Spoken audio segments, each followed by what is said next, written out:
Welcome to my Asshole Podcast. Let's get into it.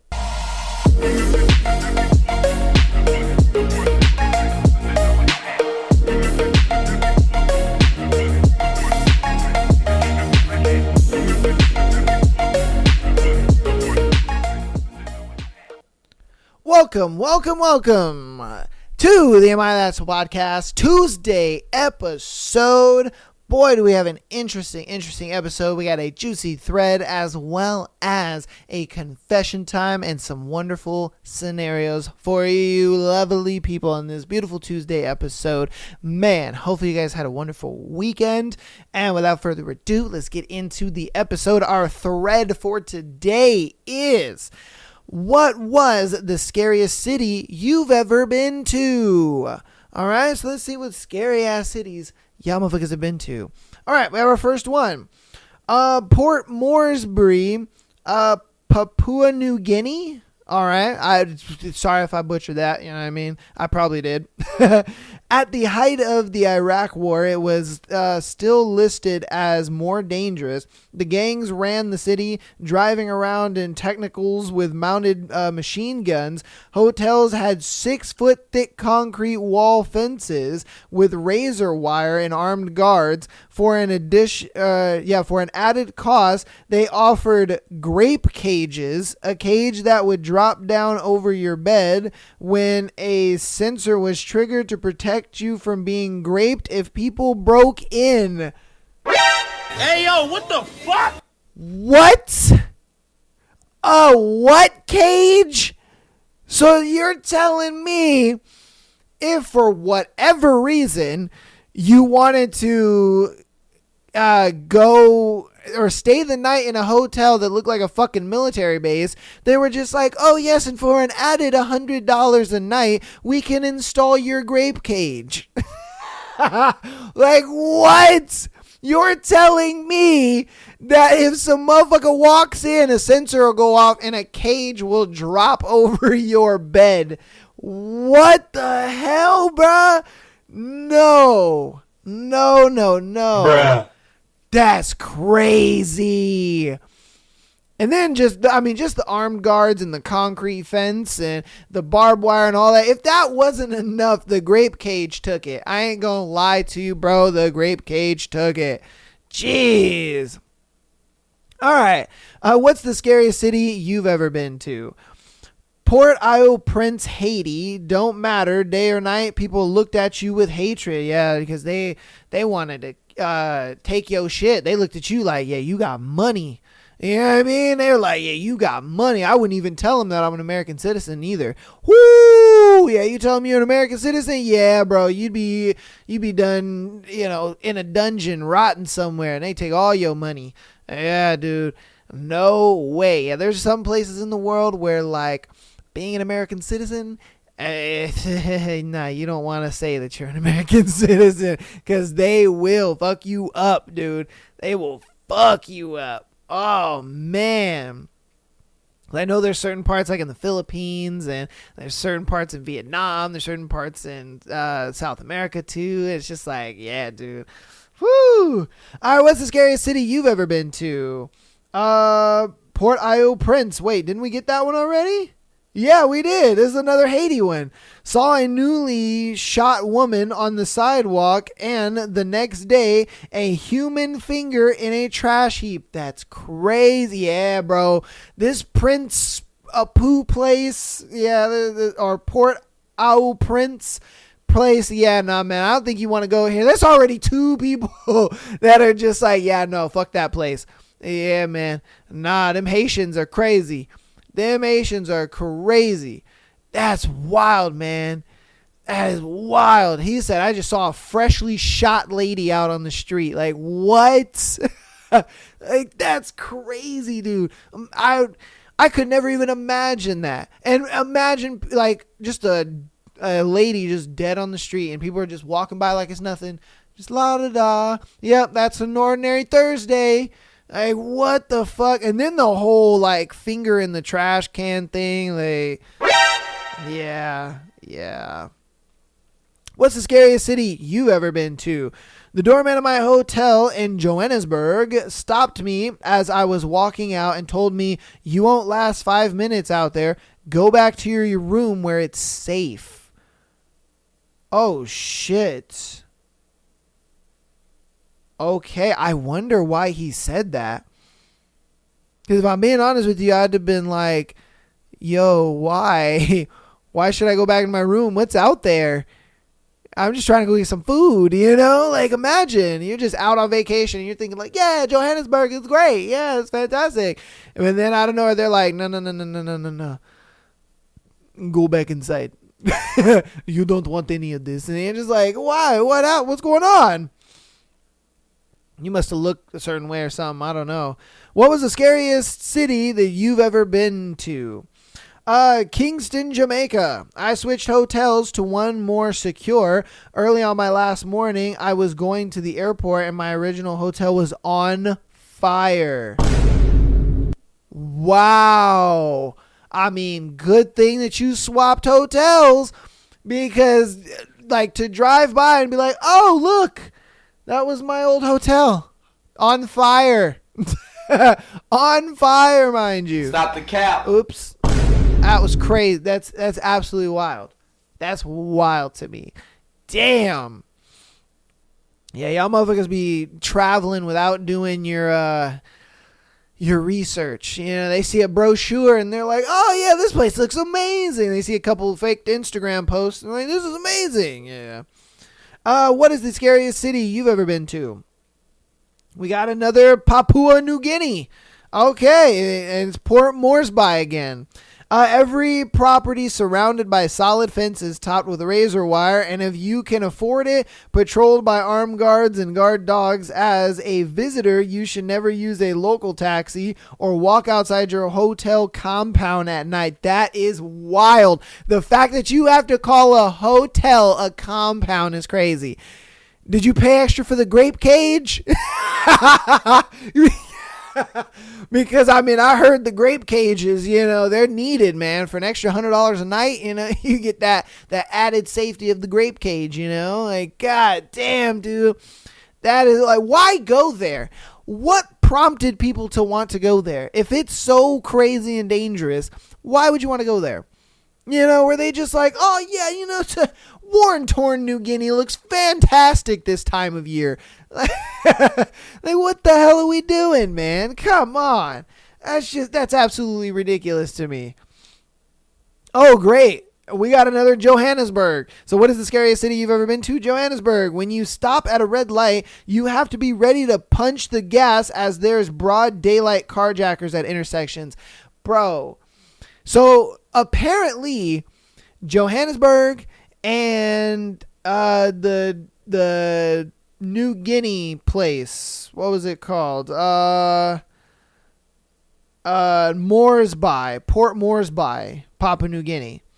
Those two places right there are probably, I guess, the most recommended so far, the most dangerous places to visit. And why people fucking visit this place, I don't know. Why are you guys there? What are you there for? To die? You know what I mean? Like, what are you guys doing? That's just crazy. All right, what is the scariest city that you've ever been to? Decades ago, on a college trip to Europe, we went to Kosik in Slovakia. We got to the hotel and I asked the front desk worker in English, mind you, if it was safe to walk to the local bars and restaurants. She replied, no. I thanked her, took a taxi. We were there for 4 days, and every time I asked if it was safe to go anywhere, everyone always recommended, go there. Everyone always recommended with a, no. At the time, I thought Slovakia must have been the most dangerous place in the world. Years later, I found out that, no is Slovakian for yes. Oh! He was over here thinking like everything was just, you know, dangerous to do. No, don't take that taxi. No, don't go there. No, don't go there. No, don't go there. He's like, damn, where the fuck can I go? God damn. But then he did some research and was like, oh, they were telling me yes. It is safe to walk to the bars. It is safe to go to the grocery store. It is safe to get a taxi. Like, God damn it. Oh, man. Hey, you know what I mean? Again, if you're traveling somewhere, do your research there. You know what I mean? Understand at least like common phrases of the native language. That way you understand just like a little bit if you're asking for directions. You know what I mean? Yeah, it's just like it makes sense, you know. All right, what is the scariest city you've ever been to? Rizhao, China. Not scary so much like the others. China is insanely safe, but extremely creepy. I felt like I was on a movie set. First off, it's a city of 500,000, but it's built for a population of 10 million. But it's not like those ghost cities out west where there never was anyone. It seemed like it was actually a big city, but everyone just left suddenly. The beaches were well maintained and empty. The buses ran frequently and were empty. The streets were lined with all the usual Chinese stuff and were empty. We went into a breakfast restaurant and the food was great, but there were only custom and staff seemed surprised to see us. We asked for directions to the famous fish market. No one there could tell us where it was. It turned out to be about 750 meters away. It was massive and filled with vendors selling huge quantities of incredibly fresh fish. It was mostly empty. Almost everything was open until the hours of the morning, if not 24 hours. This is unusual even in the biggest Chinese cities, let alone this abandoned town. It was just an unsettling experience all around. And then on top of that, it's just natural. Like this is in a lot of Asian cultures. Them niggas is just racist. You know what I mean? Them niggas is just racist. You have to at least look Asian. And it's crazy because like most South Asian places and stuff like that, they're extremely racist on both ends of it. Even if you look Asian, like say you could be, you know, a Korean guy in Japan, they'll be like, hey, my nigga, you know what I mean? But you're just like, the racist part about it is they think you're Japanese, but you're Korean.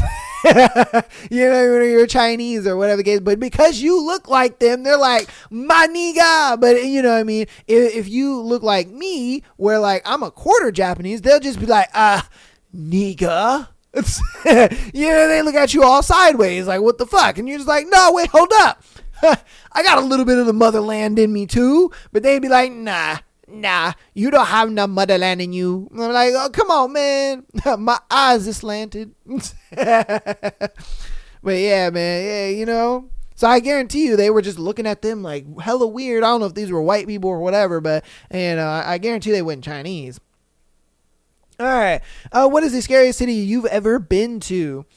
Isla Trinitaria in southern Guanacamal, Ecuador. I am butchering the shit out of that. You know what I mean? If you want to correct me in the comments on any of my pronunciations, please do. Absolute bonkers, apparently. Okay. Armed police at every corner, went out to purchase supplies late at night and ended up back at my hotel 6 hours later, having been taken around the city by a sketchy but lovely group of dudes. Oh, and once got invited to an after party above a club, and at 6 a.m. went to leave at the guy went and checked first. Turns out we were invited because people were waiting outside to kidnap us. Yo, that's crazy. They were like, hold on, let me go check outside real quick. I gotta make sure there's nobody outside for you. And they're like, wait, what are you talking about? He's like, no, I'll be back. And he's like, okay, we're good. We just gotta go out that door because they're over there waiting for you to kidnap you. And you're just like, to what, me? Yo, that's wild. That is absolutely wild, man. All right, what's the scariest city you've been to? We got another Johannesburg. It is the only place I've been to where the pilot tells you before landing where to go and where not to go, what to do and what not to do if you don't want to get robbed, mugged, or killed. Damn. Johannesburg ain't playing, bruh. Johannesburg ain't playing. I guess Johannesburg is like South Central. You know what I mean? They're just like, yeah, I'm from Johannesburg, fool. What you talking about? Like, it don't get more hood than there. Like, fuck you, man. That's crazy. All right, what is the scariest city you've ever been to? I wish Google Maps still told you when your path was through a high crime area. Oh. Yeah, I'm surprised you used to do that. Okay. I don't know why he put that in there, but sure. All right, what is the worst city, or what is the scariest city you've ever been to? Juarez, Mexico. Around 2007, they told me that the cartel had some heads hanging from a bridge for everyone to see, and they didn't get taken down for several hours later. Damn. Yeah, see, in a lot of these cities, I'd be like, I'm minding my own business, and I'm never going there ever again. I mean, yeah, no. And I've heard far too many things about Juarez. It's like, yeah, it's one of those things. It's like, unless you know somebody there, and you gotta, like, I'm talking like know somebody who's lived there for like a minute. If you ain't got like a grandma, grandpa, mom and dad or whatever that live there, man, they gonna be looking at you like, oh yeah, you just one of them tourist motherfuckers we about to pretty much have hanging over a bridge, if I'm being honest with you. It's, that's why they say when you go down to like TJ and all that stuff, they're like, don't go into actual TJ. All right. Just stay where the resorts are. Don't go into actual TJ. When the pavement turns to dirt, that's when you turn around. Okay. That's when you turn around. So yeah. Because once the pavement turns to dirt road, you're now in the real Mexico. You know what I mean? So turn around, please. That's why I've heard that so many times. I have a lot of coworkers and friends that are frequent going down to Mexico. And they always say the same thing. They're like, yeah, stay in the resort area, The resort area is pretty big, but they're like, once you notice the paved road turn to dirt, yeah, turn around. Turn around because you're now in the actual Mexico and you don't want to be there. All right. What is the scariest city you've ever been to? We got another Juarez, Mexico. I'm an Irish/Mexican redhead. Went with cousins to see my aunt and uncle at the time. It was the most murderous city on earth. Damn. See what I mean though? How he had family. And I'm sure that's probably why, he was able to like go down there frequently and be like, yeah, no, he's good. He's a good guy. My family members were in a cartel. Never mind. All right. I guess he had that protection. All right, dude. There was a cartel war going on. Had armed men all around at all times. For all the money and cars and opulence at their home, it was like being in prison. The tension in the air was thick. I was treated like a king, but the whole week, I was terrified inside. Different world. Was told no matter what happens, do not call the police. They worked for the other guys. Wow. I was told that if shit kicked off and anyone made it through the gates, to grab a gun and shoot myself. Wait, what?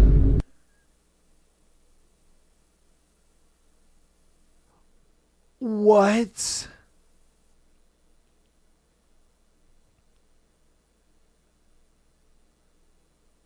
Okay. Wow, that's shocking. Woo! Imagine your aunt and uncle being like, yo, hey, we're going to go to the store. If some shit kicks off, grab a gun. If they get through, though, shoot yourself. All right, we'll be back in like 2 hours. What? Hey, yo, what the fuck? That is, wow. I'd be like, take me back to America, baby. God damn, no thank you. Woo. Okay. Sheesh. All right. What was the scariest city you ever been to? We got another one. Port Moresby, New Guinea. Expats lived in compounds with massive walls topped with broken bottles. Even my mother, who was a missionary who has lived in a variety of countries throughout Southeast Asia and the Pacific, couldn't live there for more than 3 weeks. I had warned her not to go, having been there twice myself. Dude, what is it about this place that everybody goes? What the fuck is going on here? There must be some brochure flying around where people are like, yo, ports by New Guinea, this place looks lit. Oh my God. Hookers and blow, oh my. Like this. There must be some pamphlet going around where they're just like, yeah, this place looks beautiful. I want to go here. And then they get there and it fucking looks like Baghdad in 2003 and shit. And you're like, bro, what the fuck? Like, goddamn. Alright, what is the scariest city you've ever been to? Juba, South Sudan. I saw a military transport with child soldiers, a firefight with artillery across the White Nile from where I stood, and someone tried to rob me at the actual airport. Oh my God. That's crazy. What the fuck? Imagine you're just walking around town. I don't know, you just see this truck and there's just little kids with big ass AKs and they're just, they're just getting hauled off somewhere. And then I don't know, you just hear like artillery shooting off in the distance while you're trying to sleep. Like, what the fuck? Why do you guys go to these places, man? This is crazy. This is crazy. Woo, man. All right, we're going to do 2 more.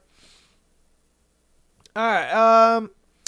What was the scariest city that you've ever been to? Was in St. Louis with my cousin, and we crossed that bridge. East St. Louis has got to be the most dangerous feeling place I've ever been to. Streetlights busted out at night. Everything run down / abandoned. Bullet holes in the stop signs, etc. We pulled up GPS and got the fuck out of there quick. Damn, son.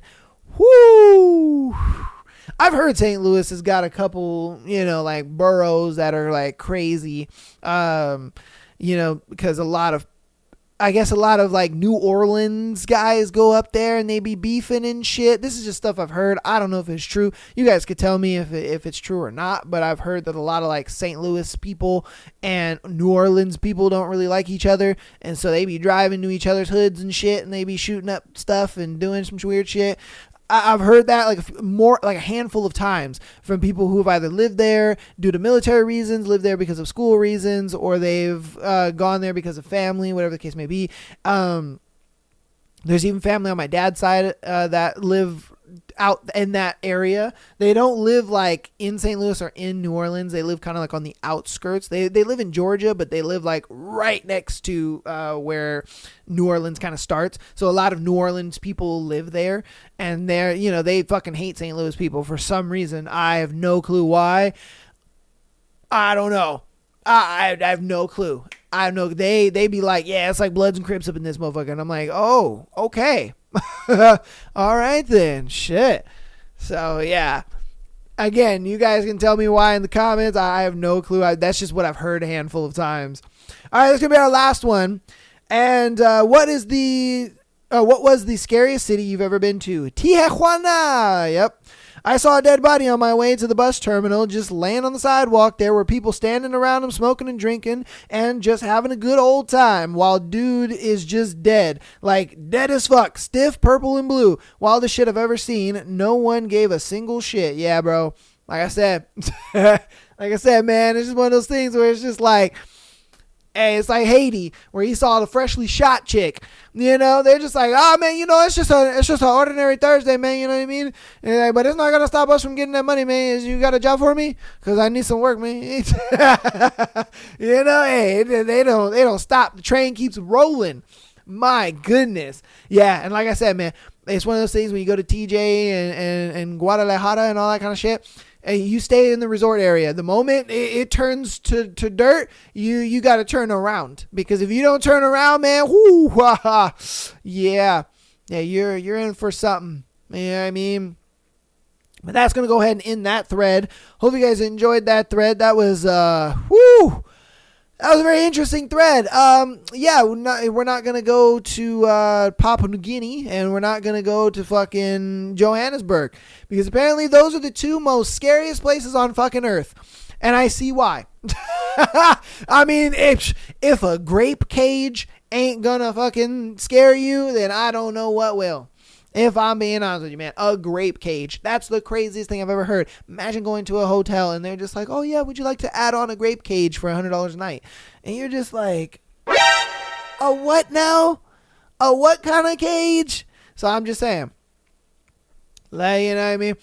And then I guess Johannesburg is just one of those things where you just can't walk outside because everybody's trying to jack you for something. You know what I mean? They're going to stab you and jack you for something. You know what I mean? Whether it's your car. Crazy enough, broad daylight carjackers is crazy. That is wild as fuck. But hey, you know, it is what it is, man. You know, that's why a lot of times, hey, you're proud to be an American, you know.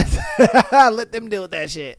But that's going to be the end of that thread. If you have a scariest city or place you've ever been to, let us know down in the comments. Love to hear it. Love to see it. Get you a part of the thread down in the comments there below. On to announcements. Patreon.com/Am I the Asshole Podcast. Get an exclusive episode every single Friday, as well as being able to send in your scenario to be featured on the Tuesday and Sunday show, as well as your confession time.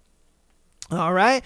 And audio listeners, keep downloading the podcast as well as rating us 5 stars. Appreciate it a lot so much. And guess what, baby? It's for free. And if it's for free, it is for me. And if you want to help out even more on the free 99 side of things, go ahead and follow us on TikTok, Instagram, as well as the YouTubes. Okay? I appreciate it so much. Make sure to follow us here on TikTok. On Kick and Twitch. If you enjoy live streams, we go live every Monday at 5 p.m. So definitely check us out there. And that's it, man.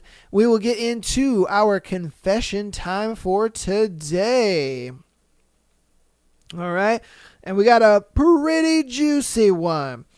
All right. This confession time is, I have been letting my husband's friends feel me up for years, and I don't know why. She belongs to the street. I bet they'd be like, yo, dog, Jake's wife, man. Woo, I love Jake's wife. I be touching on her titties all the time. He's like, yeah, man, me too. I be feeling on them booty cheeks all day. All right, I'm 41. This all started back when I was 19 and me and my husband first got together. Damn, y'all been married for a minute. Woo! I was in the back of my husband's car, then boyfriend, car with his friend, while my husband and his other friend were in the front. His friend started stroking my leg, and I didn't know why I didn't say anything. I didn't know why I responded positively either. As he got higher up my leg, I opened my leg slightly so he could stroke my inner thigh. Nothing more happened than stroking over my jeans. A few weeks later at a house party, I was outside having a smoke when his friends came out. He stood next to me and we were chatting when he put his hand up my dress and started rubbing my butt. And then after just carried on talking like nothing was happening. Finished our cigarettes and went back inside to carry out our evening. What? How did your boyfriend now, or husband, I guess you'd say, how did he never find out about any of this? You know what I mean? Like, and then on top of that, why do you keep allowing them to do it? Like, smack their hand away or something. You know what I mean? Oh, okay, I guess. I don't know. This is how it's been for years. I've never done anything with another man. I mean, technically, you did. You know what I mean? Like, come on, man. But it's like some silent agreement that we have when we are alone. He can just feel me up and it's fine. I've never touched him back properly, although there was one time I approached him and sat on his lap while he reached around and squeezed my boobs for a few minutes while I kind of just wiggled on his lap. This isn't the only time I've approached him either. There's been a few times on nights out on nights out where I purposely stood next to him and let him stroke me or grab me. We don't see each other that much anymore, probably a couple times a year. And this weekend just gone was the first time I'd seen him in 3 years. We were at a wedding and he walked past my hotel room just as I was leaving it. We make eye contact, and without saying anything, I just turned around and he had a good squeeze of my bum. And then we walked back down to the reception, just laughing and joking like nothing happened. I know if we were alone, nothing more would happen. Stop the cap. I don't know about that. Given the opportunity, my man would smash. Like, come on, man. Let's be real here. Given the opportunity, my man would smash. He would be all up in them guts. You stop. She's over here like, oh, even if we were alone, nothing would happen. No. Shit would happen.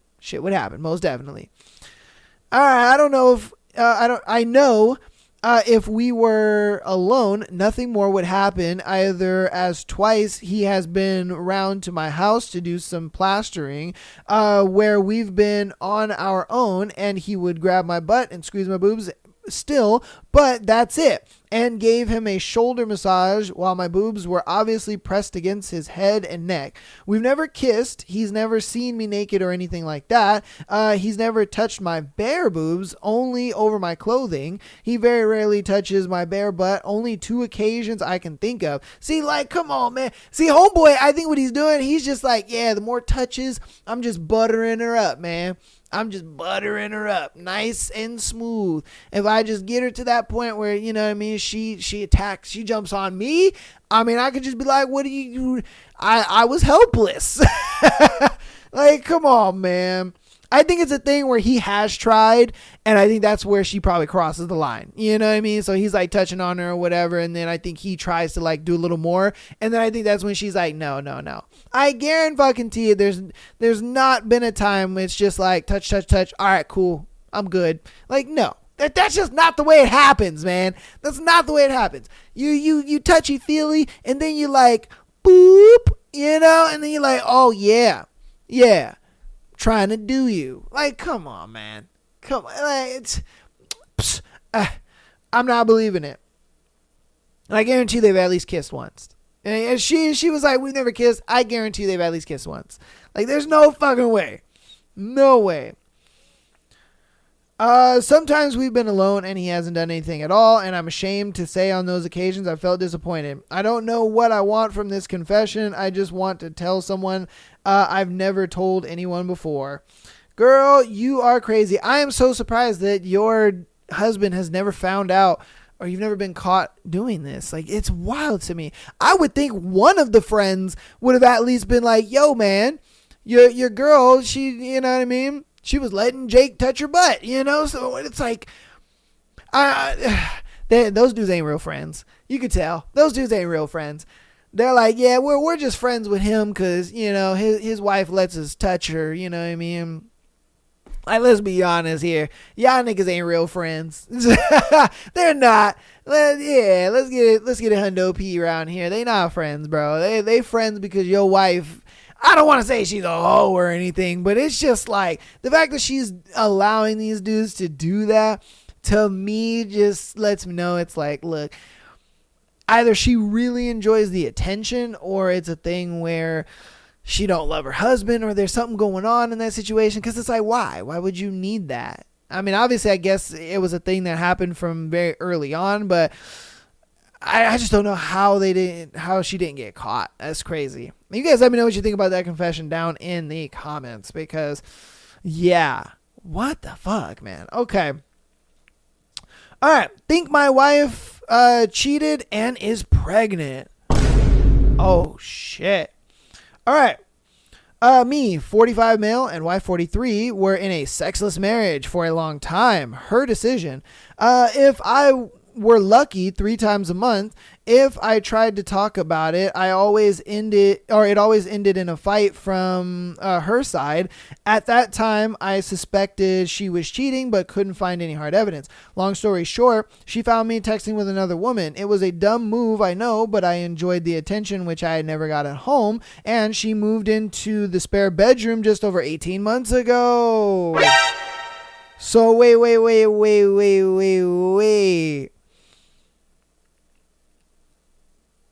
Which I never got at home. So this girl that you were talking to moved into you guys' house? Okay, I tried my best to sort things out, but she always shut me down. During this period, I still suspected her of cheating by the way she was acting and some other stuff. Then came beginning January, and she changes like from night to day, moves back into the bedroom. Oh, okay, his wife moved into the other bedroom. Okay, all right.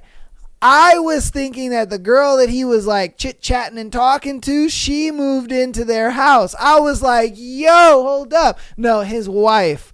Okay, his wife moved into the spare bedroom. All right. Okay, during this period, still suspected her of cheating by the way she was acting and some other stuff. Then came beginning January. She changes like from night to day, moves back into the bedroom and just wants to have sex morning and night. I was loving it, and then came the news she is pregnant. According to me, the dates doesn't match up since we started having sex and how many weeks she is pregnant. At the moment, I haven't said anything yet. Only trying to get all the ducks in a row first. I mean, if I'm being honest with you, the fact that the weeks don't line up already tells you she was boom bomb banging with somebody, and that man must have been a younger dude. He must have had him some strong sperms, man. You know, it's true. And I think it was a thing where, you know, she was like, oh, you know, I'm 43. I can't get pregnant. You're all good. And he was like, yeah. And he was loading that thing up. Man, he was up in there just busting nuts. He was just like, oh, you know what? I'm going to go for a second round. She's like, cool. You know, and he was just like, boom, he's just blowing nuts in there, bro. Because, yeah, man, something must have happened. I don't know. I guarantee you, homeboy found a younger girl or some shit. I don't know. Or she found out, like, oh, you're not only smashing me. Probably something like that. I don't know. But all I do know is that if the weeks ain't lining up, bro, yeah, she was cheating, bro. She was definitely cheating. There's no fucking way. There's no way. And I guarantee you that was the scenario where it was like she found some other dude, you know, and since she looked at it like, oh, I can't get pregnant, like, we're all good. And the homeboy was just loading her up. You know what I mean? All right, you guys let me know what you think about that one in the comments, though, because, yeah, I think she's cheating. Definitely. All right. Am I the asshole for beating my meat when my partner is home with me? I've come to realize over the last 4 years of my relationship, me, 29 male, almost triple the sex drive of my 31 female partner. It didn't start out like this, but it's now the norm. We have sex maybe 2 or 3 times a month, so let me know if I'm being dramatic. I'm 90% of the time the instigator and usually rejected when I make advances. I have brought up my feelings in convos about it. I've asked if there is something she doesn't like about me or if there is something bothering her, but always get a little to nothing to go off of. She says she always loves it every time, but I don't get it. If you are crazy about it every time it happens, wouldn't you want it more? Nah, nigga, because she's lying to you. Like, if I'm being honest with you, bro, she's lying to you. The sex is trash. That's why she ain't really trying to have it. She's like, oh man, my old 2-pump chump ass boyfriend, like, he's trash. Like, if I'm being straight with you, bro, like, it's trash. She's lying to you. She just wants to make you feel good about yourself, which that's great, but you're trash. Hey, come on, man. So after being tired and getting nowhere and hate initiating with the high likelihood of getting rejected, I've just increased the amount of self-pleasure I've been up to lately. Lately, she walks in on me while she was home and got super upset. She said, it's disrespectful to her to do it while she's home. I asked, what am I supposed to do if I get the urge? And she said I'm supposed to ignore it while she's home. Bitch, what? Like, okay. I've stopped ever since, unless I'm home alone out of respect, but it kind of pisses me off, and I made her aware of that. Am I in the wrong here? Is it weird to do that when your partner is home? I don't get much alone time, so I'm usually pretty pent up. Do I need to seek help? No, you need to dump this girl is what you need to do. Like, my thing, again, we had this same situation on the Patreon episode. What was their situation? I think it was, she had depression. She had depression, and her medication was fucking with her sex drive, and homeboy had gave her an ultimatum and was just like, hey, yo, we either like figure this out or I'm leaving. And I think in this situation, it's like, yo, we either figure this out and we have some old sexy time, or I'm leaving. Like, it's as simple as that, my guy. Like, you needs to go. You need to be like, nah, girl. And look, if you ain't trying to satisfy the needs, that's cool. I ain't tripping, but I'm leaving. I'm not about to be sitting here, all pent up and you know what I mean? And it's like, why would you even put yourself in that situation, in that predicament? Like, you know what I mean? It just makes no sense. What? Because you every once in a while get to smash her? Like, nah, bro. And the fact that she's denying you it anyway, that just tells me that she don't really love you like that, if I'm being straight. It really does. That tells me, nah, you don't really love your man like that. Because if you loved your man, you would want to do it anytime he wants to do it. You wouldn't say no just because you're like, that's my man. Like, what the fuck are we talking about here?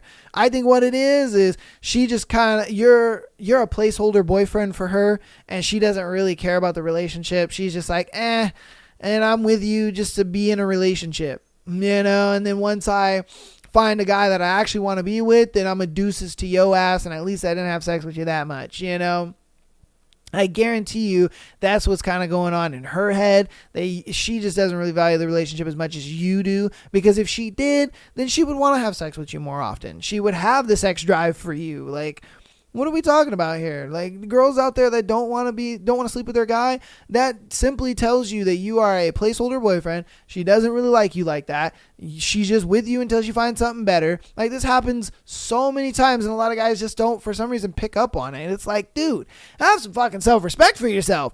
Like, if you're not getting what you want out of a relationship, you could tell her goodbye. You know what I mean? But see, again, these are those dudes that just kind of get the girl by the skin of their teeth, and, they're just happy that the girl's there, and they're just happy to be there and stuff like that. And it's like, you can't be like that. You need to be able to just be like, look, I'm not getting what I need out of this relationship, so I'm leaving. And just be that. Because a lot of these girls, they look at it. I guarantee you this girl right here, she's just like, man, he ain't going nowhere. He ain't going nowhere. I can do anything I want. This motherfucker ain't going nowhere. That's exactly what it is. Because your dumbass is doing exactly that. You ain't going nowhere. Like, come on, bro. So, yeah, I think you should leave that relationship, if I'm being honest with you, because you're not being satisfied in the way you need to be. That's my 2 cents. You guys let me know what you think about it in the comments, though. All right. Am I the asshole for asking my girlfriend if she can take a shower? Okay. All right. Well, sure. Does your girlfriend just not shower? All right, my girlfriend really only showers once a week, twice if I'm lucky. Typically, we go to the gym together, and I've often asked her why she doesn't shower, and she always comes up with things like, oh, women don't really sweat much, and I sweat very little, even for women's standards, and I don't buy it. Because I can smell it. I used to just suck it up because I know she's extremely sensitive. Kind of not safe for work here, but this even affected our sex life. I used to love going down on her, but after not showering after workout / long work days, I've lost interest. Yeah, facts, bro. It's like, I love a little cuddlingus myself, but if I'm being honest with you, if you're not taking care of your business, like, I don't want to, no thanks. Like, Fast forward a bit, she now starts using the sauna at the gym, maybe on average 2 times a week. Still, she still refuses to shower. I've said there's just no way you don't sweat in the sauna. Just me sitting 5 minutes in there gets me soaked. She said she doesn't sweat much there either, and she sits in there for 20 minutes. Okay. Stop the cap. You know you sweat, girl. Stop. Get the fuck out of here. Things are now worse. I can smell her very badly, almost to the point where I try not to breathe in too close to her because it's not good. I've tried so long to give hints to get her to shower more, like, hey, do you want to take a shower together? Winky face. But she can't take the hint, and why would we do that? There's only room for one under the water anyway. Damn, bro, you are cooked. You are absolutely cooked. Okay, his story is way too long. Our relationship is borderline over because I hurt her, so am I the asshole? What could I have done differently? I'm sure. So I guess he asked her, TLDR, he asked her to shower. He was like, look, man, I can't stand this shit. You stink, this and that. She got mad. They got into a big fight. He feels like he could have done it differently. And then look, if I'm being honest with you, bro, it's one of those things where if you can only help those that are willing to help themselves. And if she's not willing to help herself, man, it's one of those things where, again, it's like, dude, I can't continue to be in a relationship with you. You know, if you're not here to take care of yourself, because for me, I look at it like in a relationship, you take care of yourself for your partner. You know what I mean? Like, I want to shower and smell good. I want to, get my hair cut, shave my beard, you know what I mean? Brush my teeth. I want to look good for my partner, regardless if we're just going to be at home all day, regardless if, you know what I mean, we're not doing anything like important, we're going through the drive-through or some shit. Like, you take care of yourself for your partner. And it's like, if you don't take care of yourself for your partner, at least do it for yourself. You know what I mean? At least do it for yourself. The fact that she won't do that even just for herself tells me that it's like, dude, she doesn't really care about your thoughts and opinions, and she doesn't really take care of herself for you. I mean, thank God she goes to the gym, so at least she's not like a fat slob or anything. But I mean, it's like, I've always said, how you do one thing is how you do many things. And for me, I look at it like, I guarantee you she's a very dirty person.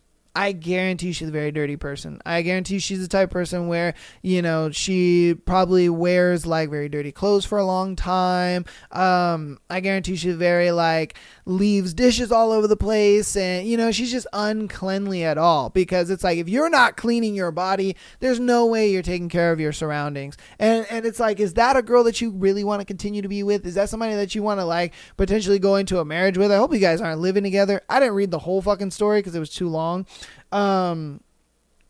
But I think they're living together. It may seem like that, but again, it's just like, I wouldn't be able to tolerate that. After a while, I'd be like, okay, man, I'm done with this relationship. Like, if you're not willing to change and be better for me, then that's cool, bro. I'm out of here. You know what I mean? Because it's like, again, you take care of yourself for your partner. You take care of yourself because you want to be your best self for your partner. I would think, right? Am I wrong here? Like, come on now. So yeah, I would get out of that relationship and be like, look, man, it's yo stanky coochie ain't worth it, bro. You know what I mean? That stanky coochie just ain't worth it. But I don't think you're the asshole at all. And honestly, I wouldn't have done anything different either, because it's like, there was nothing you could do. It's again one of those moments, you can't help somebody that's not willing to help themselves. If she's not willing to do the things that it takes to do it, you can't force her to do it. You can only tell her, hey, do this, and that. It's up to them, at that point. But you guys let me know what you think about it in the comments. All right. On to our next one. My girlfriend wants me to unfollow almost every girl on Instagram. Oh, man. All right, I have some thoughts on this, but I'm going to wait until we have the information. Then I'll give my point. Okay, me, 22 male, girlfriend, 22 female of 7 months is upset at me because she said I follow too many girls. To set the record, I can tell that she has insecurity and jealousy issues. She's always made remarks about you better not flirt or cheat on me, even though I've done nothing to break that trust. Just recently, she's been upset with me because she said I follow too many girls. I follow around 15 girls who I've known from elementary school / high school. They're all mutuals, and I don't follow any OF girls or models. However, her claim is that I should unfollow them because I haven't spoke to them for years, and that I should only follow her. The irony is that she also follows some guys she hasn't spoke to in years too, which I tell her, but she just says it's because I actually know them. But I actually know the girls. I know them from elementary school. What do you mean? It's the same shit. I'm just really irritated that she thinks I'll actually message these girls behind her back, which I would never do. How do I handle this without making it seem like I'm the bad guy here? Okay. I would throw that same shit back in her face. It would be a thing of like, oh, you know these guys, you actually know them. Well, I actually know these girls. I know them from elementary school. And if you don't like that, then so what? That's on you. You know, now, again, if it was like random models and OF girls and shit like that, then it'd be a different story. I would have been like, girl, calm down. Because even if your man was trying to get up in the DMs, they ain't gonna message him back. They're not. They ain't gonna message him back. They ain't gonna give him no attention. They don't give a fuck about your boyfriend. They don't give a fuck about any of the dudes that follow them, if I'm being honest with you. They don't give a fuck about none of those guys. All right, let's keep it hundo P here. They don't give a fuck about none of those dudes. Let's be straight with that. And then, but the fact that he knows the girls, I do understand why she's kind of like iffy about it. But if she won't unfollow those dudes for the same exact reason, then it's like, then no, because I'm not about to do something that you're not willing to do. Like, fuck that. Get out of here. Now, if she wasn't following any guys but him, then okay. I'd be like, all right, man, you know what I mean? You should at least, give your girl the respect of that, you know what I mean? Because she's not following any dudes, you know what I mean? You can at least just unfollow him. You ain't got to block him or nothing, but you can just unfollow him. Let him know why. Hey, my girlfriend just feels uncomfortable, blah, blah, blah, blah, so I'm going to unfollow you. It's as simple as that. But the fact that she's not willing to do something that she's asking you to do, I would have stand 10 toes and been like, no. You won't get rid of these guys? That's fine. Because you know them, I'm not getting rid of these girls because I know them. I'm like, fuck out of here, dude. And you let that be that, man. You got to stand 10 toes on this one. Because there ain't going to be nothing where it'll just convince her and she'll be just magically okay with it. It's just not going to happen like that. Sorry to tell you. So what you're going to have to do is you're going to have to stand 10 toes with this girl and be like, hey, look, man, it's either, we on the same page with this or I ain't doing it. And then on top of that, the whole insecurity thing and all that kind of stuff, that's tough. Just because there's a thing where even if you just talk to a waitress or whatever, she's going to be all, oh, why were you talking to her for so long? Oh, you know what I mean? Those girls are fucking annoying, if I'm being honest with you. Golly. It's one of those things where you can't even have just an ordinary conversation with a girl. It's like, bro, chill. Like, relax, man. Damn. So, yeah, those girls are kind of annoying. It's like, don't get me wrong. I have some, dedication and love to your man 100%, but you have to also understand, like, he's going to have conversations with other females. He's going to talk to other girls out there. He's going to be nice to other girls. You know what I mean? It's not the nice that you get, but it's going to be a casual nice. What, you want him to be just rude to every girl that he meets? Like, no, I'm not going to tarnish my reputation with people out in the streets because of you. I hate that. Oh, I can't stand that. That makes no sense to me. And I don't know how it makes sense in girls' minds. I'm like, bro, no, I'm not about to tarnish, my reputation out in the world to other people because you want this weird, I don't know what the fuck it's called, weird security. I'm like, no, man. No thanks. That's terrible. But yeah, as far as that, it's like, if she's not willing to do what she's asking of you to do, then nah. Don't do it. Don't do it. Fuck out of here. And hey, if she wants to break up, then you tell her peace. You tell her piece of chicken grease. Because, we ain't having that out here. All right, this is going to be our last one for today. Am I wrong for no longer cooking for wife after she drunkenly admitted she wished her male coworker would cook for her instead? Wow. My wife and I have been married for 7 years and together for 10. A couple years ago, my wife had a male coworker who used to cook for her at the office often. My wife used to always rave about his food, and it immediately made me insecure. Also because he looked like a Greek model. Damn. My man can cook and he's gorgeous. Oh, you're cooked. Literally. Ba-dum-tsh. All right, I had also started cooking for wife around that time. I was never a serious cook, but I decided to give it a shot. Yeah, because he was like, I'm about to lose my woman if I don't. Prior to then, I only used to cook basic foods, but I decided to try cooking complex meals. However, a lot of times it didn't come out great. My wife used to help me, but I never was serious about it. One night, my wife was drunk.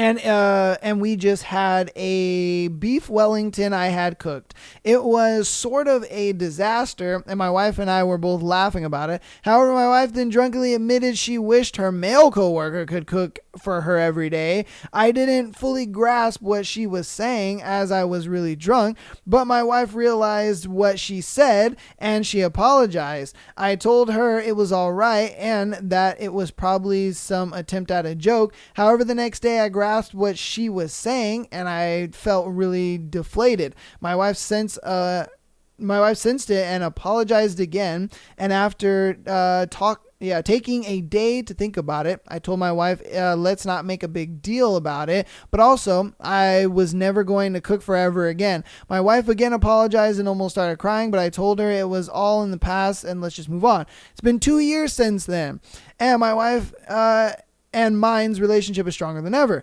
Over the past couple of years, I have also spent a lot of time taking cooking lessons from my sister, who is a really good cook. I learned that cooking just takes a lot of consistent practice. I mean, just like everything else, dude. Duh. And you can't just learn it over the internet. I mean, sometimes you can. There's a lot of recipes that I've learned just watching a YouTube video. I'm not going to lie to you. But at the same time, I get it. Some people, they aren't as good at like following a recipe or following directions, so I understand that. Learn over the internet. You need to learn to acquire the skill. And I can now confidently say I am a much better cook than I was a couple of years ago. I cooked for friends and for my family, or for my wife's family when they came over. The food I'm the most proud of, and which I got a lot of compliments on, is the Valetian paella. I don't know what the fuck nigga was saying. I made when my wife's family came over for Christmas. However, in spite of the progress I've made, I still can't find it in me to cook for my wife alone. I still remember the hurt and insecurity I felt a couple years ago. My wife even stopped speaking and taking food from the coworker after that incident, and the coworker has even left the company since. But I can't find it in me to cook a romantic dinner for my wife. My wife has asked me a few times, and she says she's willing to do anything to repent or take accountability. But I tell my wife I've already forgiven her for a couple years ago. It's just that I cannot mentally bring myself ever to cook for her again. Am I wrong? Hell yeah, you're wrong, bro. You're extremely wrong. Dude, why? It's 2 years ago. It was 2 years ago. I don't understand why you're still holding on to this burden of shit. Now don't get me wrong. In the initial, like when she told you, oh, I'd rather him cook for me and all this kind of stuff, yes, I would be hurt. I ain't gonna lie to you, I'd be hurt. I'd be like, yo, what the fuck? You know what I mean? Like why are you even accepting food from another dude anyway? You know, like, come on, man, that's fucked up. Because if some bitch was at the work job cooking me some food, you'd damn near well be mad. And you know you'd be mad. Like, so shut up. No. No, because I can already hear you little motherfuckers now. Oh, it's not a big deal. It's not that bad. It's just food. No, because if some little bitch was cooking me some meals at work, you'd be mad as hell. So, skirt, stop right now. All right, let's put some brakes on that, motherfucker. Okay, and then I'm gonna tell you this.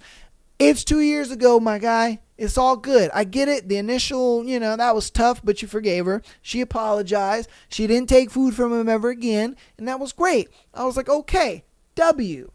That's fantastic. Now, I look at it like, now that you have upped your culinary skills a little bit, why not just cook for her and see what happens? You know what I mean? I think what it is he's kind of he's got the fear of something is just holding him back. And it's like, I feel like once he does it, then it's going to be like, oh, that wasn't that bad. You know what I mean? So all he has to do is just actually do it. Just do it. Just fucking do it. You know what I mean? Just do it. No matter how uncomfortable it feels, no matter how stupid it feels, whatever the case may be, just do it. Just make the food. And then, once you guys are sitting down and you're eating and it's just you two and whatnot, and she's over there, it's so good. You know what I mean? Whether she fakes it or not, you know what I mean? She's probably going to fake it, but still. But you know what I mean? It's a thing where it's like, you make the food and then you realize, oh man, it wasn't that bad. And then you do it again and then you do it again. And just like you said, cooking, acquiring the skill of cooking takes consistency, just doing it over and over and over again. So once you start, then you can start to be consistent. That's what a lot of people have trouble with, because a lot of people even ask me, they're just like, oh, how do you start a podcast? How do you start a YouTube channel? How do you do this and that? And I'm just like, dude, you start. That's the big thing, is you start. Quit talking about it and do it. Just start. Because once you start, all you got to do is be consistent after that. And don't get me wrong, the consistency is not the easy part, if I'm being honest with you. Starting is the easy part. But for a lot of people, they get those two mixed up. They think like starting is the hard part and the consistency is the easy part. And it's like, no. Batman. It is the consistency that is the hardest part. Trust me. I've been doing this podcast for at least a year and a half now, and the consistency is hard, especially because because I work full time on top of doing this, and then I make the clips and and managing social medias and all this other stuff. Like, it's a lot to do, but I'm telling you, the consistency is the hardest part. It is not at all starting. Once you start, oh man, you feel great. You're like, oh my God, this is fantastic. It's so good. Everything is coming together. Oh my God, blah, blah, blah, blah. And then you get 2-3 months into it and you're like, oh shit, man, it's really hard. And you kind of have what I call the cellophane moment, where when you take cellophane, right? I hope I'm saying that right. Or let's just say plastic. You know what I mean? Let's just say like and you put your fist through it. And the cellophane wrap is around your fist. You haven't punched through it yet. That is consistency. And then once you keep pushing and you keep pushing on that cellophane, you keep pushing, and then your fist finally goes through the cellophane and you bust through. That, I think, is the moment where you know that you enjoy the content that you're making and what you're doing. But I think a lot of people, they hit that cellophane wall and then they're like, nah, this is too hard. And so then they pull away. And it was like, and they give up. And that's what a lot of people do with social media. That's what a lot of people do with, content creation in general, or even just businesses that they start. It doesn't even have to be that. Like if they want to sell cat mugs or whatever, there's just that point where when you start, it's amazing. You're like, yeah, oh my God, you're building everything and it looks great. But then you reach that moment where you hit this cellophane wall and it will, you're thinking like, oh man, I'm just going to burst straight through that cellophane wall and it's going to be great. But then it holds and you're like, what the fuck? And so then it's not until you burst through that cellophane wall that you really feel it. And I know for me, it was the same way. I was pushing and pushing. I was just like week after week after week. I was just pushing through that cellophane wall. It took months. And finally I burst through it. And I was just like, okay, I like doing this podcast. This is something I'm going to do every single week. This is something I enjoy, and it gets to that point, man. But thank you for coming to my TED Talk. That's going to be today's episode. Thank you guys so much for listening, watching, all that good stuff, supporting. Again, let me know what you think about all the scenarios that we've gone through over today, as well as our thread. Patreon.com/My Podcast. Get on there for the exclusive episode every single Friday, as well as being able to send in your scenario to be featured on Tuesday and Sunday episodes. Follow us on Instagram, TikTok, as well as YouTube, and follow us on Kick and Twitch over here. Down in the links are also down in the description down below. If you want to catch us live every Monday, 5 p.m., come on by, say hello. I won't be on TikTok for a while just because I got a 2-week ban for apparently hate speech. So I'm like, all right, that's cool, whatever, man. It is what it is. But yeah. That's it for me. I'll see you guys on Thursday for Haunting Adeline. Love you guys all, and peace.